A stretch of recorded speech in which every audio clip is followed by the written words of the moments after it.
Captain Jake Morrison stood on the bridge of the U.E.'s horizon and watched the stars.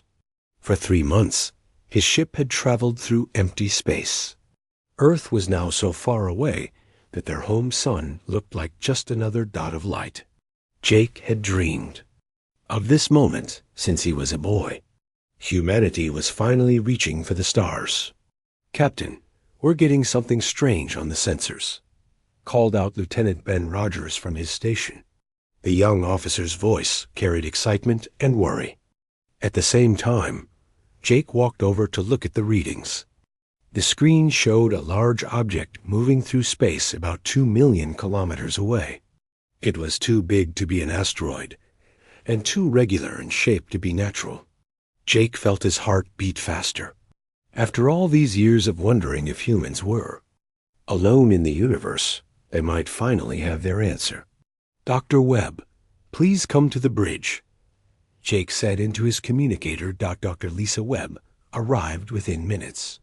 She was Earth's best expert on alien life, even though she had never actually seen any. Her job was to figure out how to talk to aliens if they ever found them. Now that moment might have come. "What do you think, Doctor?" Jake asked, pointing at the screen. Lisa studied the readings carefully. "It's definitely artificial. The shape is too perfect, and it's moving in a straight line. Captain, I think we're looking at our first alien spacecraft." The bridge went quiet. Every person there understood they were witnessing history. Jake made his decision quickly. "Set course to intercept, but keep our distance. And send the message to Earth. Tell them we may have found what we came looking for." As the horizon moved closer, the alien ship became clearer on their screens. It was beautiful in a strange way. The hull was smooth and curved like a seashell, colored in shades of blue and green. It was about twice the size of their own ship. "Captain, they're scanning us," reported Commander Rick Stone, Jake's second in command. Rick was a military man who always expected trouble. "Their scanners are more advanced than ours, but they don't seem hostile." "Any signs they're trying to communicate?" Jake asked. "Nothing yet, sir." "But wait, ... Ben's fingers moved quickly over his controls. "I'm getting something now. It's not radio. They're using some kind of light pattern." Dr. Webb stepped forward, put it on the main screen. The view screen filled with patterns of colored light that pulsed and changed. It was clearly artificial, but unlike anything humans had ever seen. Lisa watched the patterns carefully, taking notes on her tablet.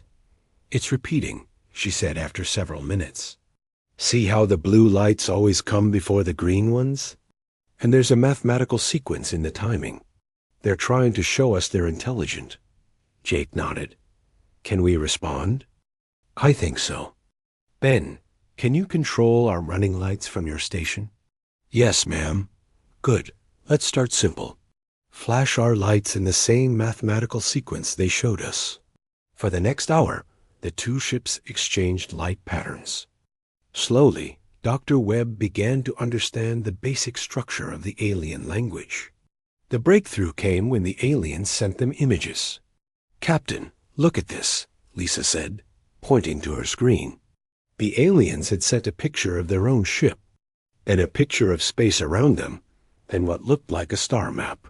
"They're telling us where they come from," Jake realized. The aliens sent more images. Pictures of their world, which was mostly covered in water. Pictures of themselves, which made everyone on the bridge gasp. The aliens looked like large dolphins, but with long arms that ended in delicate hands. They had big, intelligent eyes, and seemed to move through water as easily as humans moved through air. "They're aquatic," Dr. Webb said with wonder. "A water-based civilization that somehow learned to travel between stars." The aliens sent one more image that changed everything. It showed dozens of different alien species standing together. Some looked like giant insects, others like walking crystals, and still others that were too strange to describe. At the center of the image was a symbol that appeared on all their ships and buildings. "It's a government," Rick said quietly. "They're showing us they're part of something bigger." Jake felt a chill run down his spine. Humanity had just discovered they were not alone in the universe. Not only that, but there was already an established galactic civilization out there. The alien ship began moving closer. Jake tensed, but their new friends sent another light pattern that Dr. Webb translated as peaceful greetings. When the ships were only a few hundred meters apart, the alien vessel opened what was clearly a docking port. "They want us to come aboard," Lisa said. Jake looked around his bridge. Every face showed the same mixture of excitement and fear that he felt. This was the moment that would change humanity forever. "Prepare a boarding party," he ordered. Dr. Webb, Commander Stone, and myself. Full environmental suits, and bring the translation computer. An hour later, Jake found himself floating in an airlock filled with warm, salty water. Through the clear walls, he could see 3 aliens waiting for them. They were even more beautiful than in the pictures, their skin shimmering with patterns of blue and silver. The largest alien approached Jake and made a complex gesture with its hands. Through speakers in the water, Jake heard sounds like whale songs mixed with musical notes. Dr. Webb's computer worked frantically to translate. "Welcome, young swimmers from the dry world," the computer finally said. "We are the Zelathi. We have waited long to meet you." Jake tried to reply through the computer. "We are humans from Earth. We come in peace." The alien that had spoken gestured to itself. "I am Zethtar, a speaker for my people. Your species has taken its first steps into the great ocean of stars. This is a day of celebration." Over the next several hours, Jake, Lisa, and Rick learned about the galactic civilization. The Zelathi explained that they were part of something called the Galactic Council, a group of 12 advanced species that governed most of the galaxy. Younger species could apply to join if they proved themselves worthy. "Your species shows great promise," Zethtar told them. "The Zelathi would be honored to sponsor your application to the Council. With our support, humanity could join the galactic community within a few years." Jake felt hope growing in his chest. What would membership mean for us? Protection, trade, access to advanced technology, and friendship with species across the galaxy, Zethtar replied. "But I must warn you, young Jake Morrison, not all council members welcome new species. Some believe the galaxy is already crowded enough." Lisa leaned forward. "Are you saying some would oppose us?" Zethtar's large eyes grew sad. "There are those who prefer the old ways, but do not fear. The Zelathi have been council members for 200 years. Our word carries weight." As the meeting ended and the humans prepared to return to their ship, Zethtar gave Jake a small device. "This will allow instant communication between our peoples. Use it to contact us when you are ready to begin the application process." Jake shook the alien's strange, webbed hand. "Thank you, Zethtar. You've given humanity a gift beyond measure." Back on the horizon, Jake stood on the bridge and watched the Zelathi ship disappear into hyperspace. Around him, his crew was already preparing reports to send back to Earth. Soon, every human would know that they were no longer alone. Jake smiled as he thought about the future. Humanity was about to join a galactic civilization. They would have alien friends, advanced technology, and protection from threats they couldn't even imagine yet. Earth's children would grow up knowing they were part of something vast and wonderful. He had no way of knowing that in less than 3 years, he would watch those same alien friends die, screaming in the fires of genocide. He could not imagine that the hope burning in his chest would turn to rage that would reshape the galaxy itself. For now, Jake Morrison was just a human captain who had made first contact with aliens. The universe seemed full of infinite possibilities, and humanity was ready to embrace them all. 6 months had passed since first contact, and Earth had changed in ways no one could have imagined. Dr. Lisa Webb now sat in an office that didn't exist before the Zelithy arrived. The Department of Galactic Affairs occupied an entire building. In Geneva, with flags from dozens of Earth nations flying alongside, a new banner showing humanity's first steps into space, Lisa looked at the reports covering her desk. Applications from thousands of humans who wanted to learn alien languages, military assessments of galactic technology, economic projections for trade with other worlds. Everything was moving so fast it made her head spin. Director Webb, Ambassador. Nash is ready for his briefing, her assistant announced. Kyle Nash entered the office wearing Earth's first diplomatic uniform designed for alien contact. He was a career diplomat who had volunteered for the most important assignment in human history. In 2 days, he would travel to the galactic capital world of Nexus Prime for preliminary hearings about humanity's application to join the Galactic Council. "How are you feeling, Kyle?" Lisa asked.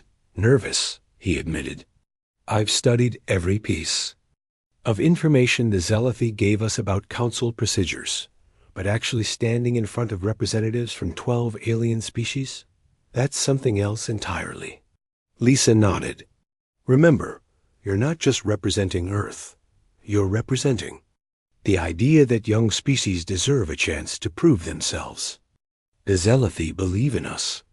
That has to count for something." Kyle picked up a thick folder from Lisa's desk. Inside were detailed proposals for how humanity would contribute to galactic civilization. Medical research, artistic works, scientific innovations, and military support, if needed. Earth's best minds had worked for months to put together the strongest possible application. "The Zelithy have been good to us," Kyle said. "Zethtar personally guaranteed that their delegation will support our membership. But what about the others?" Lisa pulled up a holographic display that showed the 12 council species. 8 of them seem neutral or mildly positive. They're willing to give us a chance if we can prove we're civilized and useful. And the other 4? Lisa's expression darkened. The hegemony. 4 species that have been allied for over 1,000 years. They call themselves the Guardians of Galactic Order. According to our intelligence, they think the galaxy is already too crowded with young species. Kyle studied the images of the hegemony representatives. The Vorthic looked like giant spiders made of metal. The Krell resembled armored bears with multiple arms. The Zephyrians were tall and thin with skin like black glass. The Drakmor were the worst, reptilian creatures with dead eyes and a reputation for cruelty. "What's their objection to us specifically?" Kyle asked. "They say we're too aggressive, too quick to resort to violence. They point to our wars, our weapons, our military history." Lisa sighed. "They conveniently ignore the fact that we've also produced great art, literature, and science, or that we've been trying to move beyond our violent past." A communication device on Lisa's desk chimed with an incoming message. The holographic image of Zethtar appeared above the device. The Zelithy looked worried. "Friend Lisa, I bring troubling news," Zethtar said. "Our deep space monitors have detected unusual ship movements near hegemony space. Large military formations are conducting exercises near our outer colonies." Lisa felt a chill. "What kind of exercises?" "A type usually used to practice orbital bombardment," Zethtar replied. "Our council representative has asked for an explanation, but the hegemony claims they are routine training missions." Kyle leaned forward. "Do you think this has anything to do with our application?" "I fear it might," Zethtar admitted. "The hegemony has been vocal about their opposition to admitting humanity. They may be trying to intimidate us into withdrawing our support." After ending the call, Lisa immediately contacted Admiral Paul Grant at Earth's Expanding Space Command. The Admiral appeared on her screen, wearing the blue uniform of the new Terran Defense Force. "Admiral, we may have a problem," Lisa began, and explained the Zealothy's concerns. Grant's weathered face grew serious. "How many ships are we talking?" "About?" Zethtar didn't give specific numbers, but he seemed genuinely worried. The Zealothy aren't easily frightened. "What's our current military position in that region?" Grant asked. Lisa pulled up a star map. "We have 3 patrol ships in the general area. The U's Defiance, under Captain Morrison's command, is the largest." "That's not much if the hegemony decides to make trouble," Grant said grimly. "I'll order 2 more ships to join Morrison's patrol, but Lisa, we need to be realistic. If the hegemony wants to threaten the Zealothy, there's not much we can do to stop them." The next day, Ambassador Nash departed for Nexus Prime aboard a Zealothy transport. Lisa watched his ship disappear into hyperspace and wondered if she was sending him into a trap. On Nexus Prime, Kyle found himself standing in the most impressive building he had ever seen. The council chambers were carved from a single massive crystal that grew from the planet's surface. Each of the 12 council species had their own section designed for their specific needs. The Zealothy area was flooded with water, while the silicon-based Lithians had chambers filled with superheated gases. Kyle took his place in the center of the chamber, designed for species that breathed oxygen and lived in normal gravity. Around him, 12 different types of aliens studied humanity's application. The proceedings began with Zethtar presenting humanity's case. The Zealothy spoke eloquently about human achievements, their potential contributions to galactic civilization, and their peaceful intentions. Several council members asked thoughtful questions about human society and culture. Then the hegemony began their opposition. Drakmor warlord Scarth spoke first. His voice was like grinding stone. "This species has spent its entire history killing its own kind. They have weapons that can destroy entire continents. They wage war for resources, territory, and ideology. Why should we trust such creatures?" Kyle stood to respond. "Honored warlord, humanity has indeed known war, but we have also known peace. We've learned from our mistakes and built institutions to prevent conflict. Our application includes detailed proposals for peaceful cooperation and mutual benefit." Vorthik Hive Queen Zareth clicked her mandibles dismissively. "Young species always promise peace when they want something. Once they gain power, their true nature emerges. The galaxy has seen this pattern before." The debate continued for hours. Kyle presented humanity's achievements in science, art, and philosophy. He spoke about Earth's efforts to explore space peacefully and to learn from other civilizations. But for every positive point he made, the hegemony found a negative counter-argument. Finally, Krell General Thorgrim spoke the words Kyle had been dreading. "The hegemony formally objects to this application. We believe humanity is not ready for galactic citizenship. We recommend a minimum waiting period of 50 years while they prove their commitment to peace." Kyle felt his heart sink. 50 years would be a lifetime for most humans alive today. It would delay humanity's entry into galactic civilization. By generations, Zethtar requested a recess, and the council agreed to reconvene in 3 days. During the break, Kyle met privately with representatives from the neutral species. Most were sympathetic to humanity's cause, but none wanted to directly oppose the hegemony. "They are old and powerful," explained Christarch Lumina of the Ethereals. "When they speak of maintaining galactic order, others listen. Perhaps if humanity could demonstrate their peaceful intentions more clearly." Kyle spent 2 sleepless nights trying to think of ways to address the hegemony's concerns. But how could humanity prove they were peaceful when the hegemony seemed determined to find fault with everything they did? On the 3rd day, Kyle received an urgent message from Dr. Webb on Earth. The communication was scrambled and brief. "Zealothy colonies under threat. Hegemony fleet movements increasing. Return. Home immediately. Kyle stood before the council one final time. Honored representatives, Earth appreciates the time you have given to our application. However, recent events require me to return home for consultations with my government. We respectfully request that this matter be postponed until we can address the concerns that have been raised. As Kyle left Nexus Prime, he couldn't shake the feeling that he had failed humanity. The dream of joining the galactic community seemed further away than ever. Meanwhile, in space near the Zelithy colonies, Captain Jake Morrison stood on the bridge of the UES Defiance and watched hegemony warships move into attack positions. His small fleet was vastly outnumbered, but Jake had received orders to protect Zelithy civilians if possible. Captain, the Zelithy are requesting immediate evacuation support, reported his communications officer. Jake looked at the tactical display. 40 hegemony ships against his 3 vessels. If shooting started, it would be over quickly. Send a message to the hegemony fleet, Jake ordered. Tell them they are in violation of Zelithy space and should withdraw immediately. The response came back within minutes. Human vessel, you are ordered to withdraw from this region. Hegemony forces are conducting legitimate military exercises. Any interference will be considered an act of war. Jake gripped the arms of his command chair.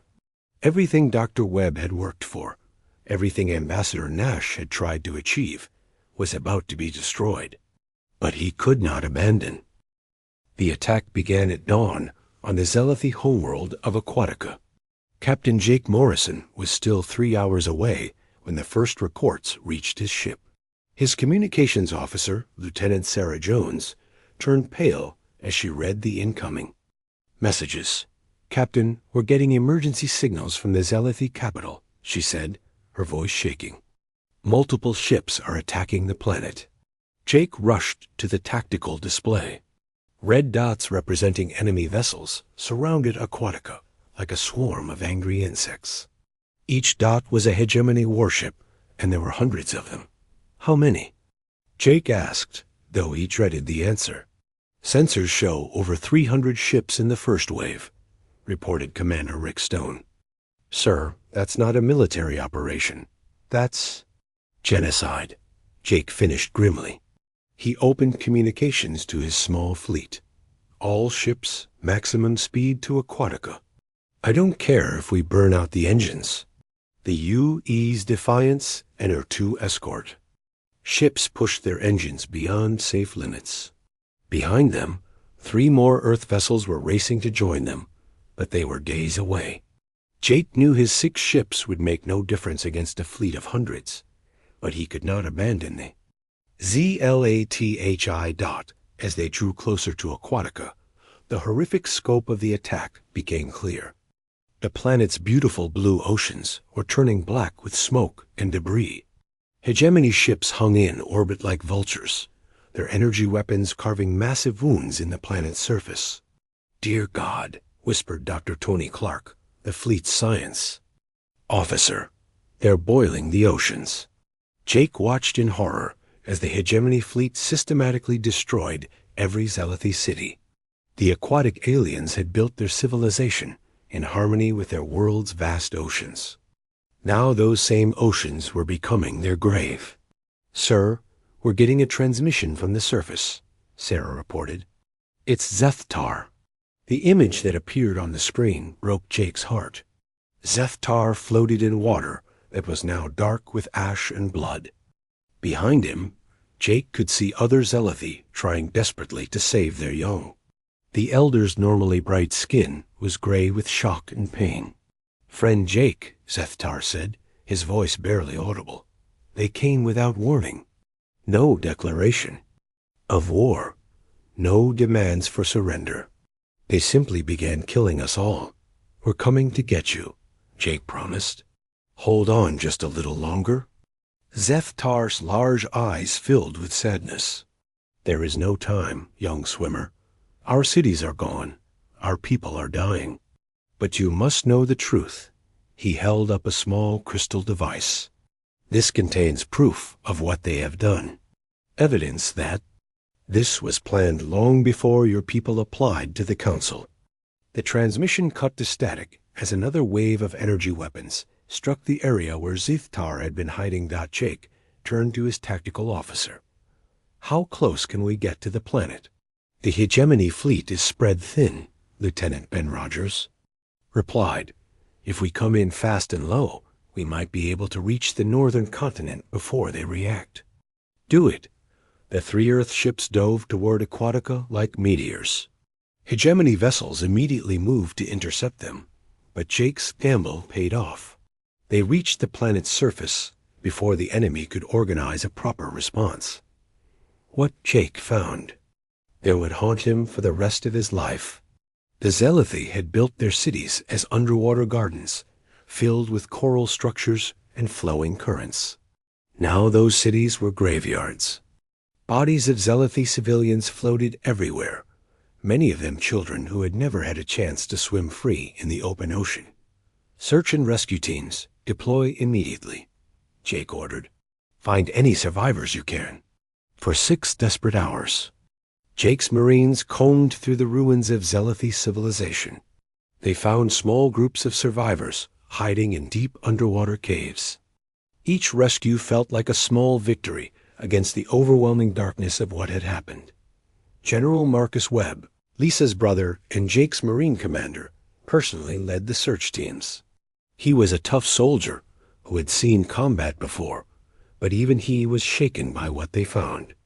Captain, we've located a survivor shelter with about 300 Zealothi inside, Marcus reported over the radio. But sir, there are wounded here who won't survive transport to our ships. Jake made the hardest decision of his military career. Bring out who you can. We can't save them all, but we'll save who we can. As the rescue operation continued, hegemony ships began closing in on their position. Jake knew they had minutes at most before they would be forced to withdraw or be destroyed themselves. That's when Zethtar's signal appeared again on their sensors. The Zealothi elder was alive, but barely. Jake personally took a shuttle down. To retrieve him, he found Zethtar floating in a small air pocket within the ruins of what had once been a great library. The old alien was dying, his body broken by the collapse of his city, but his eyes were still bright with intelligence and purpose. The crystal, Zethtar whispered as Jake carefully lifted him from the water. You must take it to your people.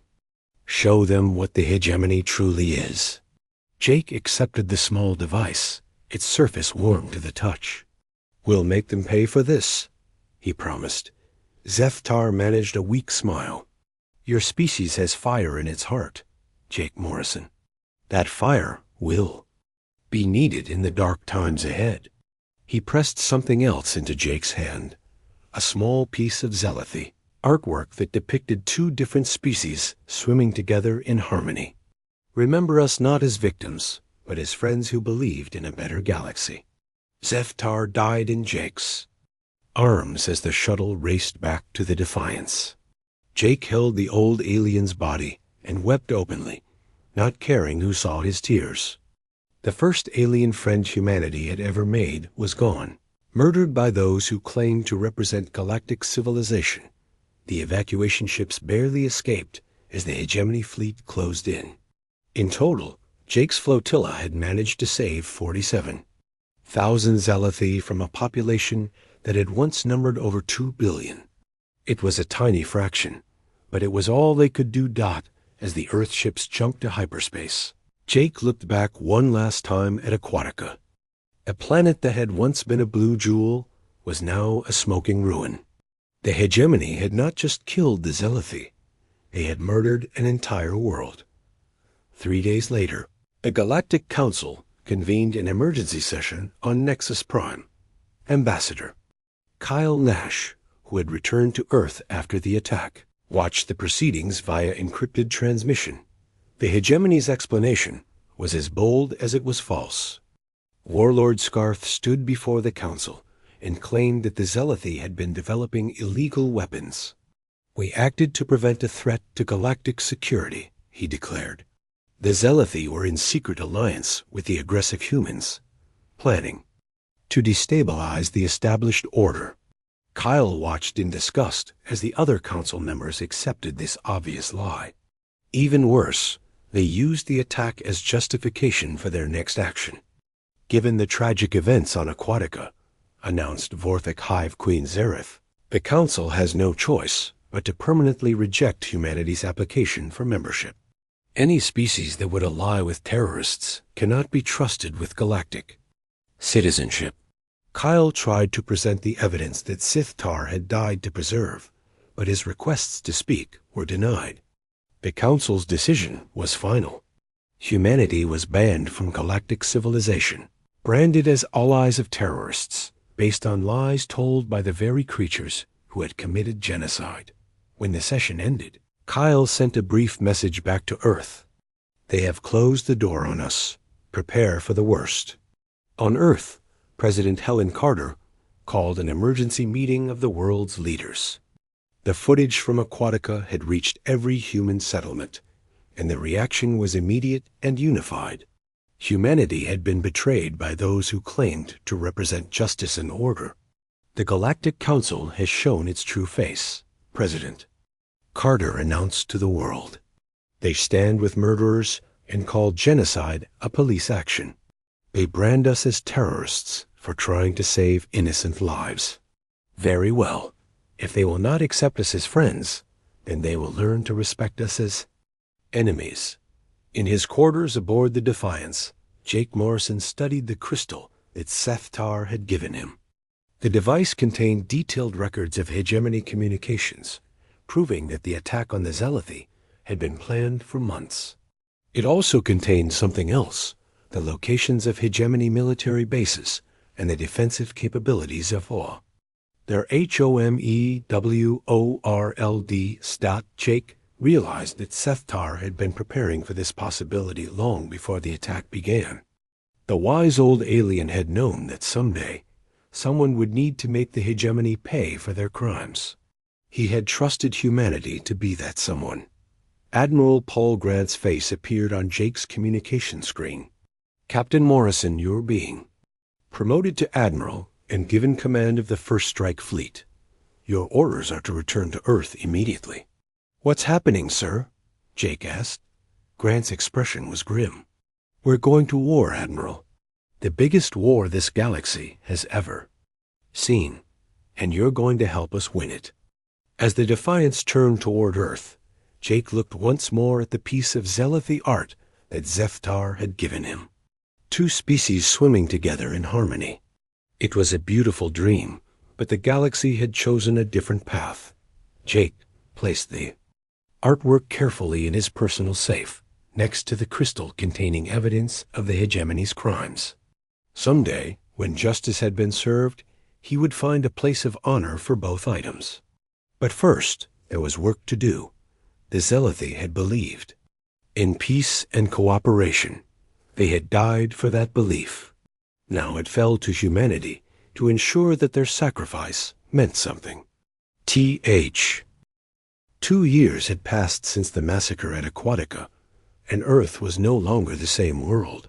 President Helen Carter stood in the command center of the new Terran Defense Headquarters, watching displays that showed the greatest military buildup in human history.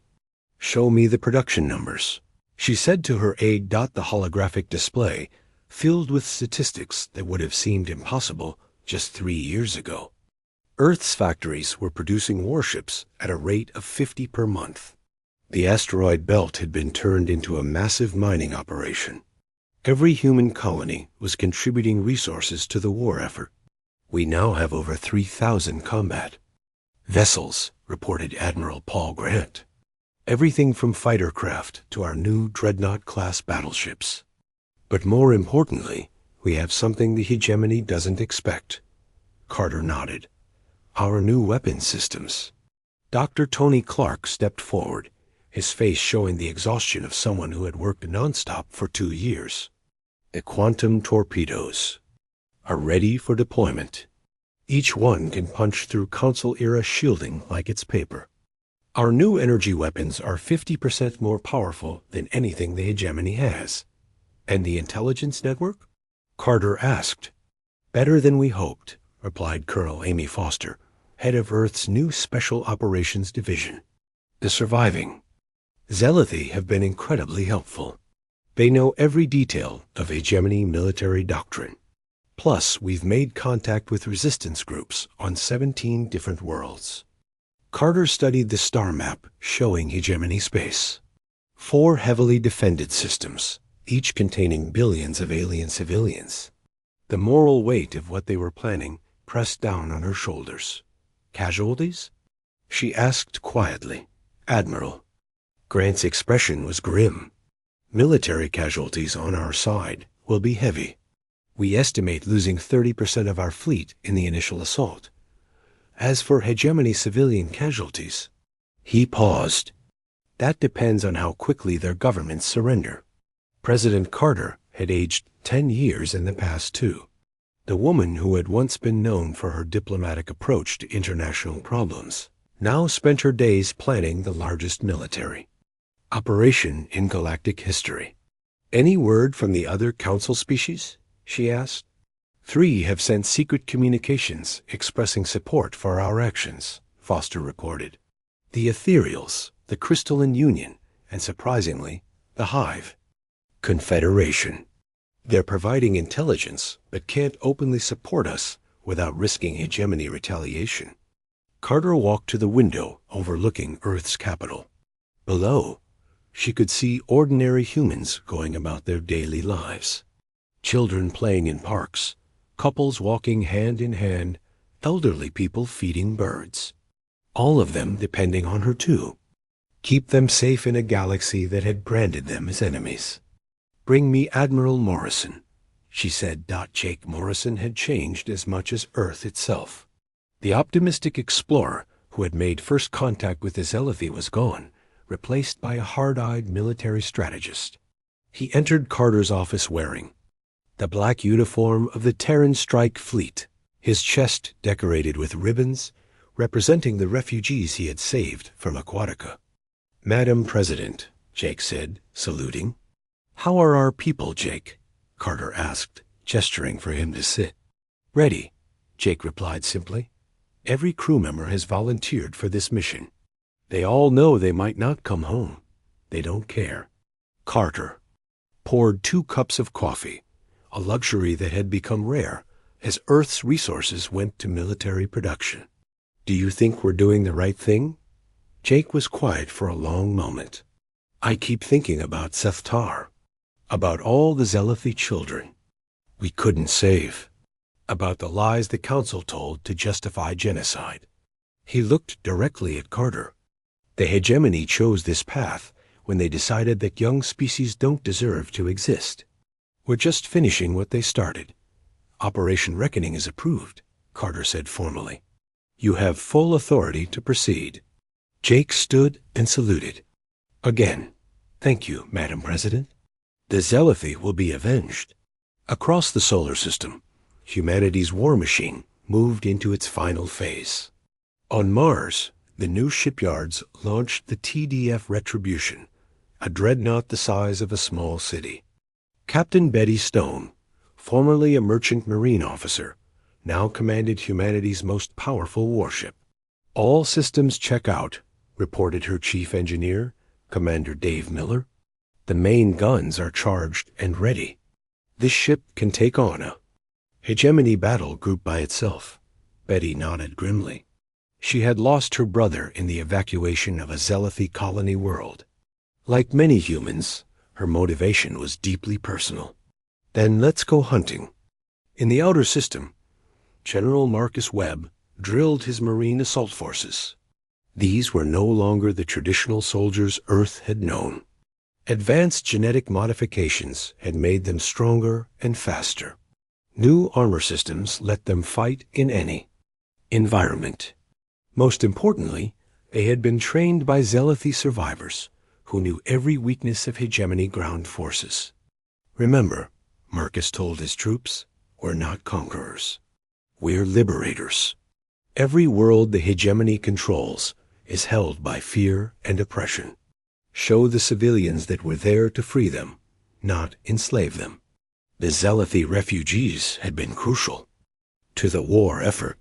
The survivors from Aquatica had provided detailed information about hegemony military systems, government structures, and cultural weaknesses. More importantly, they had helped humanity understand the true scope of the hegemony's crimes. They have been committing genocide for centuries, explained Corval, one of the senior Zealothi survivors.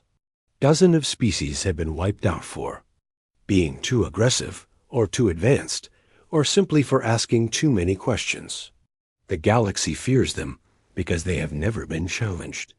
Admiral Morrison studied the intelligence reports in his flagship's war room.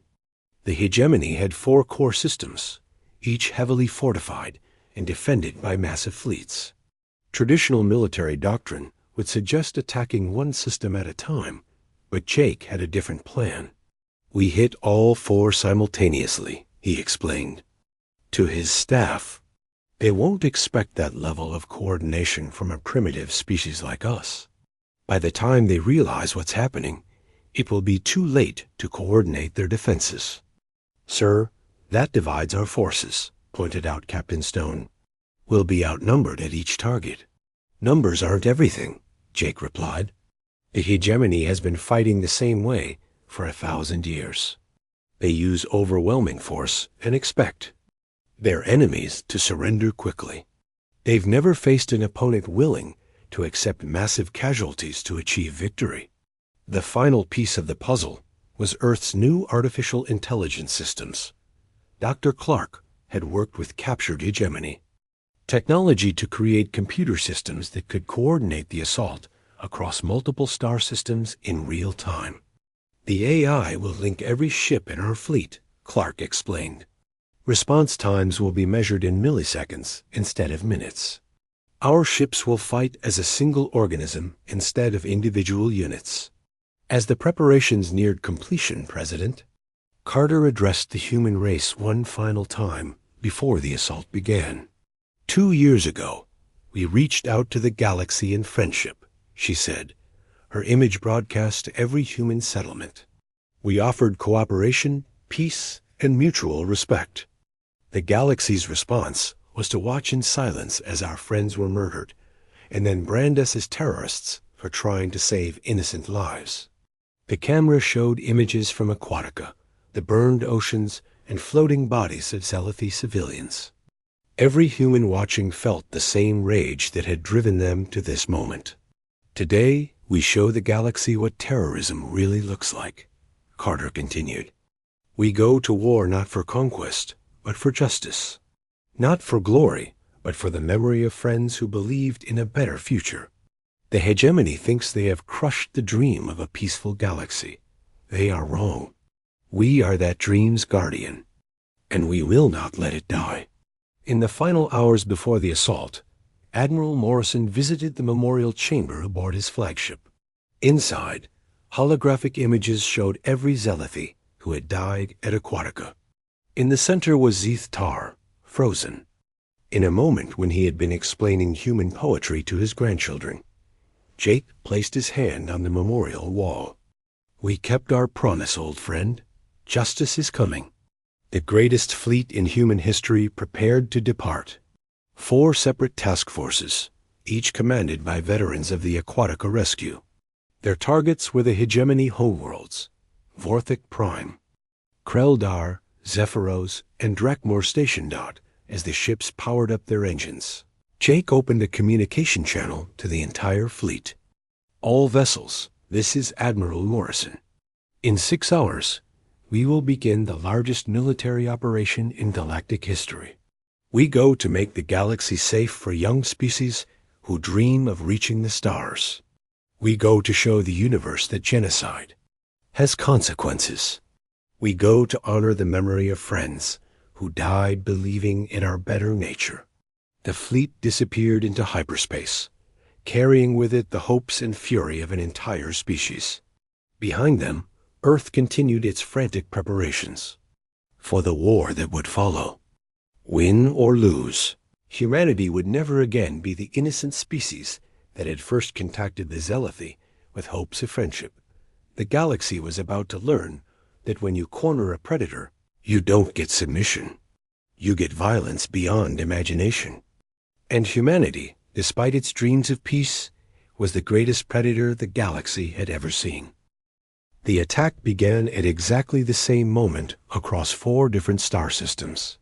Admiral Jake Morrison stood on the bridge of his flagship TDF Vengeance as humanity's greatest fleet dropped out of hyperspace around Drakmor Station, the military headquarters of the hegemony. All ships, weapons free, Jake commanded. Remember, we're here for justice, not revenge. The first volleys of quantum torpedoes lit up space like new stars being born. The hegemony had never faced weapons like these. Their shields, designed to stop traditional energy weapons, collapsed under the assault. Ships that had terrorized the galaxy for centuries were torn apart in seconds dot at Vorthic Prime. Captain Betty Stone led her dreadnought squadron against the spider-like aliens' massive orbital defense platforms. The TDF Retribution's main guns spoke with voices of thunder, each shot destroying installations the size of cities. Target their communication arrays first, Betty ordered. Cut them off from each other. On Kreldar, the bear-like aliens' mountain, fortresses came under assault from General Marcus Webb's ground forces. His enhanced Marines moved through the enemy defenses like ghosts, their new armor systems making them nearly invisible to Krell sensors. Objective secured, Marcus reported as his forces captured the planetary government center. Krell leadership is in custody. The Fourth Fleet, commanded by Admiral Lisa Grant, hit Zephyros with devastating precision. The glass-skinned aliens had thought their crystal cities were impregnable. They learned otherwise as human weapons carved through their defenses like a hot knife through ice. But it was at Drakmor Station where the most important battle took place. This was where Warlord Scarth commanded the hegemony's military forces. This was where the orders to destroy Aquatica had originated. Jake's fleet faced the heaviest resistance. Hundreds of hegemony ships defended their command center, fighting with the desperation of those who knew they were facing extinction. For 6 hours, space around Drakmor Station became a hell of energy beams and exploding ships. Admiral, we've lost 30% of our fleet, reported his tactical officer. But their defenses are cracking. Jake watched as the massive battle station that had coordinated genocide across the galaxy began to burn. All ships focus fire on the command tower. End this. The combined firepower of humanity's remaining ships struck Drakmor Station's control center. In seconds, the structure that had housed 1,000 years of hegemony planning was reduced to glowing debris. Scarth's final transmission was broadcast across the galaxy. This is impossible. Primitive species cannot defeat the hegemony. We are the guardians of galactic order. Jake's response was simple. Not anymore. With their command structure destroyed and their homeworlds under occupation, the remaining hegemony forces surrendered within hours. But Jake's mission was not complete. He had one more task to perform. Using Zealothy intelligence, Jake's forces located the secret archives where the hegemony kept records of their crimes. What they found there horrified even battle-hardened soldiers. Files documenting the systematic extermination of 47 different species over the past 5 centuries. Detailed plans for eliminating dozens more, including humanity. Broadcast it all, Jake ordered. Every record, every plan, every genocide they committed or planned. Let the galaxy see what we stopped. The evidence transmission reached every inhabited world in known space. At galactic council chambers on Nexus Prime fell silent as representatives watched footage of hegemony commanders laughing about the destruction of entire civilizations. Within hours, 3 council species formally withdrew from the galactic government. The Ethereals, the Crystalline Union, and the Hive Confederation announced they could no longer support an organization that had protected genocidal criminals. "The humans have shown us the truth," declared Christarch Lumina. "We stand with those who fight for justice, not those who enable mass murder." But Jake's greatest moment came when he personally confronted the captured hegemony leadership. The 4 war criminals who had ordered the destruction of Aquatica stood in chains before the human admiral who had sworn to avenge his friends. "Called us primitive," Jake said quietly. "You said we were too aggressive for galactic civilization. Perhaps you are right. We are aggressive when our friends are threatened. We are primitive enough to believe that genocide is wrong, no matter who commits it." Warlord Scarth tried to maintain his arrogance even in defeat. "You think you have won something, human? You are just another conqueror. In time, you will become like us." Jake shook his head. "That's where you're wrong. We didn't come here to rule. We came here to judge." The trials of the hegemony leadership were broadcast live across the galaxy. For the first time in galactic history, those who committed genocide faced real consequences. The evidence was overwhelming, the verdict inevitable. When the executions were carried out, Jake personally triggered the devices that ended the lives of those who had murdered the Zealoty. It gave him no pleasure, but it brought a sense of closure that had been missing since Zeethtar died and his arms dot with the hegemony defeated.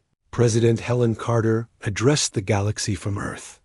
Her words would reshape galactic civilization forever. "Fellow beings of the galaxy," she began, "humanity did not seek this war. We came to your galactic council in peace, offering friendship and cooperation. We were rejected not because we were unworthy, but because we threatened the power of those who profit from oppression." The camera showed images of liberated worlds where humans worked, alongside alien civilians, to rebuild what the hegemony had destroyed. "Today, we announce the formation of the Alliance of Free Worlds," Carter continued. "Any species that believes in justice, equality, and the right of all beings to reach for the stars is welcome to join us. We offer what the old council never could: true representation for all, not just the powerful." Within months, 17 species had joined the new alliance. The Zealoty survivors, though few in number, became the alliance's first ambassadors. Their message was simple: this is what the galaxy could have been all along. Jake Morrison, now Supreme Admiral of the Alliance Fleet, established the Terran doctrine that would govern human military action for generations to come. Any government that commits genocide will face the full might of the Alliance. Any species that threatens peaceful civilizations will be stopped. Any organization that profits from oppression will be dismantled. The old Galactic Council tried to maintain its authority, but without the hegemony's military backing, it crumbled within a year. Some species joined the alliance willingly. Others chose to remain independent, but agreed to follow alliance principles. A few tried to maintain the old ways and found themselves isolated and irrelevant.